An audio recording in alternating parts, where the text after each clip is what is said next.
Hi, it's let me see now. It's the Monday in the 9 days. And of course, as you know, the 9 days is the time of when we all celebrate Sinas Chinam, right? When we all recall the base of Mikdash destroyed because of that stuff. And it's already a trope that everybody hears is Sinas Chinam is real here today, as we know all this.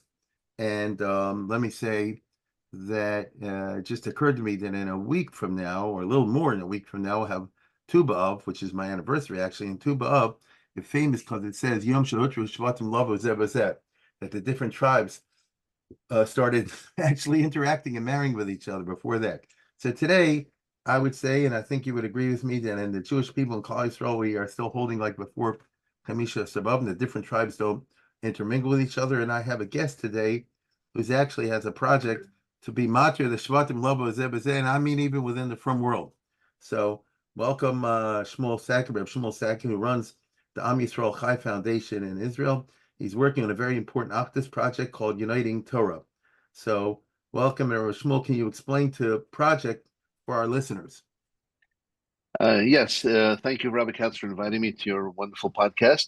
It's an honor to be here. And basically, we all know, as you mentioned, Sinat Chinam brought about the destruction of Bayit Sheni. And the fact that we don't have the Beit HaMikdash, it has not been rebuilt, means we have not yet repaired, we have not yet done the tikkun, we have not yet done tshuva for the sins, for the averos that destroyed the second Beit HaMikdash in the first place. And those are, of course, mainly Sinat Chinam, when it's Jew versus Jew. Unfortunately, it's alive and well. So I decided that I'm going to try to do something about it. And that is to bring Ahavat Chinam. And Ahavat Chinam through uniting the Jewish people, starting in the Torah world.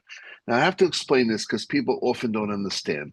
When I say unite the Torah world, it doesn't mean that we're all going to agree and there's not going to be any more machlokes and the Beis Shammai and Beis Hillel will agree on everything. On the contrary, that's a healthy thing. You know, Rabbi Katz, you're a man of Gemara, and you know how many dapim of Gemara are filled with makloket, and that has kept us going and energized for thousands of years. However, what we're talking about is the machloket that is not l'shem shamayim, that one that rips at our very neshama, and that, of course, is something which we must end. So we've identified that there's four major what we call worlds of Torah. We have the Haredi, Litvish, black hat yeshivish world. That's one. We have the Sephardi yeshivas. We have the Hasidish yeshivas, and we have the Dati Lumi, the Kippa Sruga, religious Zionist yeshivas. These are the four yeshivas. Now we're all learning the same Torah that we know. There's only one Torah given by Kadosh Baruch Hu. That is no machloket, no question. However, each one has its different minhagim, and each one has its different svarim that they study. What we need to do is we need to work together because we're all learning Torah l'shem shamayim, and therefore we need to show Am Yisrael that we are really one.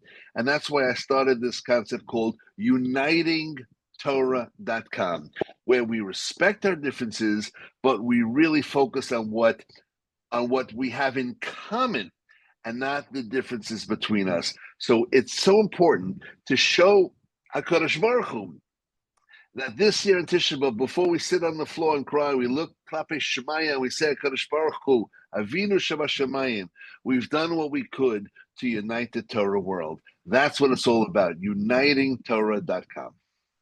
Well, you've worked on so many projects for Am Yisrael. What makes this one feel different or deeper or let's say more urgent? Because the fact that we don't have this achdut, it has brought about a tremendous amount of bloodshed and continues to do so. I've lived in Israel the last 35 years. Came from New York, but living here for many, many years, Baruch Hashem. And we have seen Sinat Chinam grow. There's ever since the state was created, there was always problems between the religious and the secular, but it hit its peak right before October 7th. So, that terrible, tragic day was Simchas Torah / Shmini Atzeret. Just a few weeks before was was, of course, Yom Kippur, when we had that terrible, horrific exhibit of Sinat Chinam at its best, or worse, in Tel Aviv, and so on. Right. And that's really what. There's no question that helped bring about the tragedies of October 7th. Because when we're not together, then things happen, and that has been the case throughout our history. So what we need to do is, right after October 7th, there was definitely Achdus. Okay, but it's Achdus after terrible tragedy. And as the months turned into already closing in on a couple of years already, the Achdus is fizzling away, dissolving, and we're getting back to these machloket once again. And I said, enough of the bloodshed. And we need to push everything aside and work on, and you're right, Rabbi Katz, I've worked on many, many projects, but I believe this is the most important one of all, because uniting the Jewish people means strengthening Am Yisrael, means helping us, bringing nachas to a Kadosh Baruch Hu. Look, what is more important to a parent and grandparent than to see their children and grandchildren getting along? It's the most wonderful thing. You don't want every child to be the same as the next one, but you want them respecting each other. You want them getting along. You want them loving each other. That's what we need to show our Father in heaven, Avinu Malkeinu, Bezrat Hashem. When we show that, and it's emes, it's really true, I believe it'll have tremendous positive results for Am Yisrael. Well, speaking Tachlis, you are talking about 4 different worlds: the Black Hatters, the Kippas Rugav, the Sephardim, and the Hasidim. And you have in mind, I understand, 4 yeshivas, 4 kol, and one from each of these 4 streams. So would you tell us who they are? Sure. The first one that I selected was a shiva known as the Kolel Rav Shimshon David Pinkus. And of course, we know what a tremendous Talmud Chacham he was. Many, many Sfarim that have come out after the tragic accident that he had many years ago. Lo Aleinu. In any case, so it's very interesting. This is, if you know the yeshiva, Rabbi Katz, it's as yeshivish as Black Hat as can be. And I have my ideological differences with them. There's no question, but that's what we're asking people to do. We're asking people to step out of their comfort zone and reach out their hand to fellow Torah Yidden, because unity means exactly that. Not just uniting with people that look like you and think like you and share all of your ideological thoughts and dreams and aspirations, but it's going to people. And this is exactly, Rav Pinkus called me and said, listen, Shmuel, I need to sit with you first before I give my haskama. So we sat in Yerushalayim. His kolel is in Kiryat Moshe. He actually has 2 places now. What is his name exactly? What is his name exactly? It is Yosef Dov. Pinkus. He, by the way, was in the car the night of the tragedy. He was involved in the accident, and Nebuch. He was, I think, 15 years old at the time. In any case, very, very tremendous Talmud Chacham. He and his brother run the kolel, and he spoke to me and he said, Shmuel, you and I know for a fact we have our ideological differences, specifically over the issue of the army. Again, the Torah that he learns is beautiful, and I've been to the kolel several times, and wonderful, dedicated young men. But we definitely have this ideological difference. As we're speaking right now, Rabbi Katz, my son is fighting the war away from his wife and 5 kids. That's where I am in terms of ideology. And he's not there. So he says, so why are you picking me? I said, Rav Pinkus, you don't understand. I'm asking Am Yisrael to step out of their comfort zone and to reach your hand out in shalom and in love to people who you don't ideologically agree with. I have to be the first one to do this. I said, so I'm telling you, I have big differences of opinion with you, and that's why I called you first. And he says, if that's the reason, he was the first to join. The Hasidic kolel is in the city of Emmanuel. It's a kolel called Nesivos Shalom, Netivot Shalom. Of course, the great Slonim Rebbe. It's run by Rav Galinsky, a tremendous, tremendous Talmud Chacham. And there, the guys are learning over there. Beautiful, beautiful chevra, incredible. I think there's about 90 plus avrechim learning. Wow. It's very, very serious kolel, it really is. Let's see. The Sfardish Kollel is in the city of Nitivot. We mentioned that Nitivot is down south. This is, of course, where the Baba Sali's kever is. And Nitivot, we just mentioned October 7th, so I just have to pause for a moment and tell you what Nisim they had in Nitivot, because as you know, there were hundreds and hundreds of terrorists, maximum driving around October 7th. Every little kibbutz with 30, 40 families they went into, and we know what terrible destruction they did. And they went into the city of Sderot. They killed over 70 people, murdered. They murdered over 40 people in Ofakim. But they drove past the city of Nitivot with tens of thousands of people. And you see on the traffic cams, they stopped and then they kept going. Not one terrorist entered the city of Nitivot. Now, in Nitivot, Rav Tedgi told me he doesn't think more than 2 guys have guns over there. They could have had a chagiga, Shalom, what destruction they could have done over there. But Nitivot is known as Ir Torah. They call it the Southern Bnei Brak. But that's what they try to call themselves. In the case, that's the town. It's a town of like 99% of our beautiful Sephardic brothers and sisters, and that's Yeshiva Rav Tedgi. And the Kippah Sruga, the religious Zionist yeshiva, is a yeshiva that started about 2 years ago, maybe 2.5 years by now, and it's yeshiva run by Rav Moshe Levi. It's in the city of Herzliya, where I am sitting right now. That's where I live. And just, again, as a side point, when we started this program, so I knew that Rav Levi, 2 of his sons were seriously injured in Gaza, because this yeshiva, the boys do serve time, in the IDF, and they also combine with Torah study and so on. It's that kind of yeshiva. It's not a yeshiva Hesder, it's called Yeshiva Gavoa, but it's the same thing where they combine Torah with army service. And 2 of his sons were injured extremely bad. One was over a year in the hospital and has permanent damage. And a week ago, literally a week ago, his 3rd son was seriously injured. And just 2 days later, which is about 4 or 5 days ago, unfortunately, Lo Aleinu, they had to amputate both legs.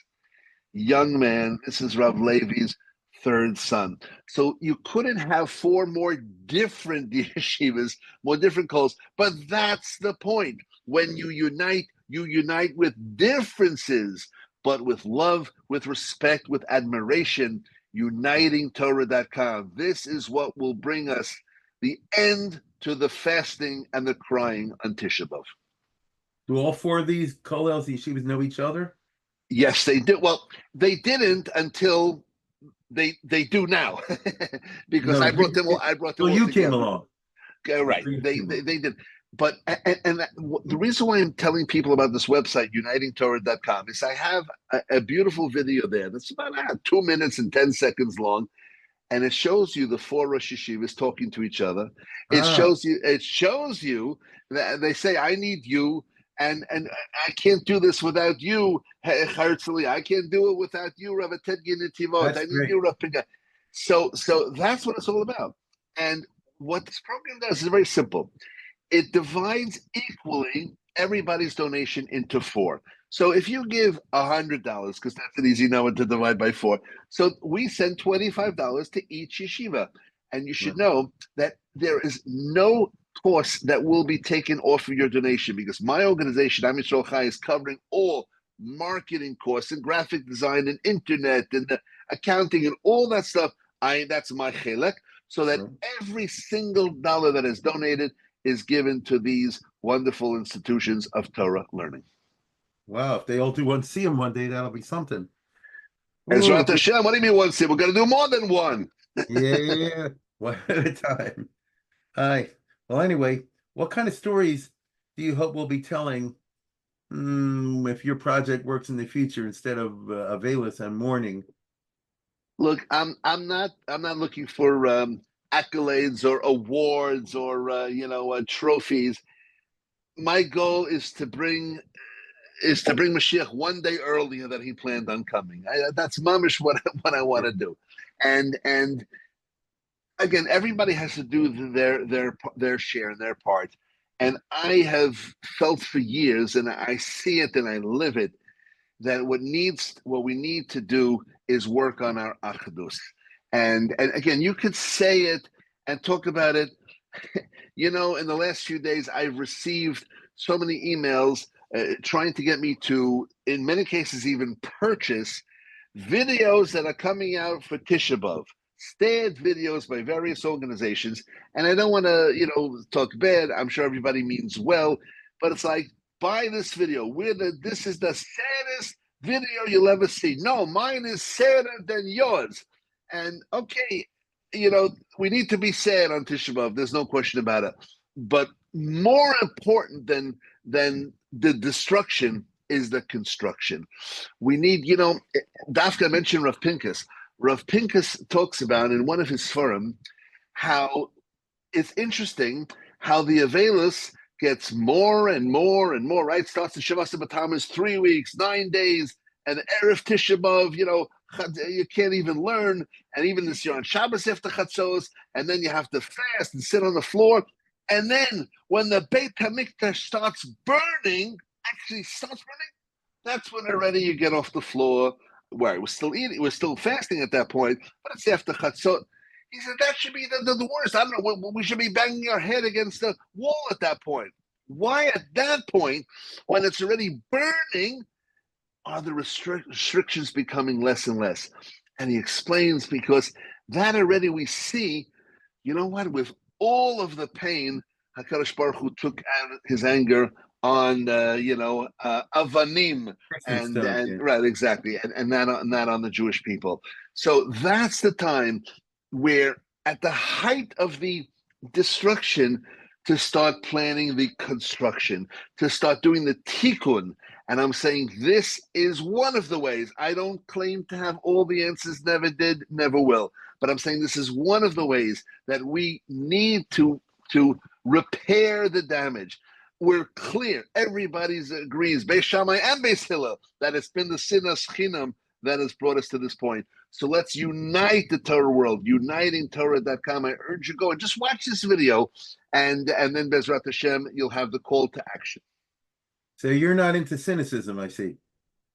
Not at all. I'm into action. I have here, well, I'll even show you. I have a magnet here. I look at it all the time. It's called Make It Happen. I don't know if you can see it. Make it happen. Because we are a people of Naseh v'nishma. Let's do it. Let's do it. If this works, where would you like to see your project a year from now? If this works, you and I are going to be in the Beis HaMikdash a year from now. I'll even put on a white shirt, a black hat. I won't. I have a black kippah, but I'll put on a white shirt, nice clean one, and you and I, Rabbi Katz, will be dead. Wait a minute. I would imagine you're a Kohen. Okay? That's right. So I have a white hat. So white hat. So you'll be. I won't be with you in the Beis HaMikdash, but I'll wave to you. Hey, That's remember right. me? Remember me? Okay. And maybe you'll be the one that'll be makriv my korban toda. And Bezrat Hashem, you'll share in the meal. You'll share in the meal. Tachlis, if people want to participate, they can donate online, of course. If they don't want to donate online, is there a number that they can call? Yes, everything is online. And the website is unitingtorah.com. There's a telephone number you can call, and there's an address to send in a check. All the information is there. It's not even really a website. It's a landing page, because it just has over there, this nice video. It also has the 4 yeshivas. You can see each one, who they are and what they do and how special they are. And really, it's an honor to take part in this project. And it's not easy. There are people that are they're saying, Shmuel, it's hard for me to give to yeshiva where the boys don't go to the army. Another one said, it's hard for me to give why should I give to a Sephardi yeshiva? I'm getting emails. This will bring Mashiach. I know one thing. We have to do our job. And it's not easy to step outside, as I mentioned, the comfort zone. But I'm not asking people to stop giving to their normal place. If someone is a big contributor to Panovich, he should continue, or to the Mir, or to the Ben Ish Chai Yeshiva. He should continue giving that. This is in addition to show HaKadosh Baruch Hu enough of just looking inside ourselves. Let's expand. We have 12 Shvatim. Reuven and Zvulun and Yisachar and Dan. Let's all come together as one nation. Am Yisrael, b'lev echad, k'ish echad. Well, I can predict if this takes off, you'll be getting a lot of emails and phone calls from different Rosh Hashivas, different kollels. Oh, that would be great. That would be great. If Rosh Hashivas call me and they want to take part in this project next year, so next year we're going to have 20 yeshivas, 50 yeshivas part of it. What a beautiful thing. And that's what we're looking to do. We're looking to grow. We have these 4 that are starting. We're going to break the ice, get through to people to tell them this is what we need to do. And Bezrat Hashem, we'll make it happen. Well, this has been interesting, and thanks for appearing. And I wish you Hatzlacha. Bezrat Hashem, once again, Yasher Koch to you and all the wonderful work that you do, and asking all of your listeners and viewers to simply spend 2 minutes to go into unitingtorah.com. Unitingtorah.com. It's easy enough. All right, very good. Thank you, Zun. Amen. Okay.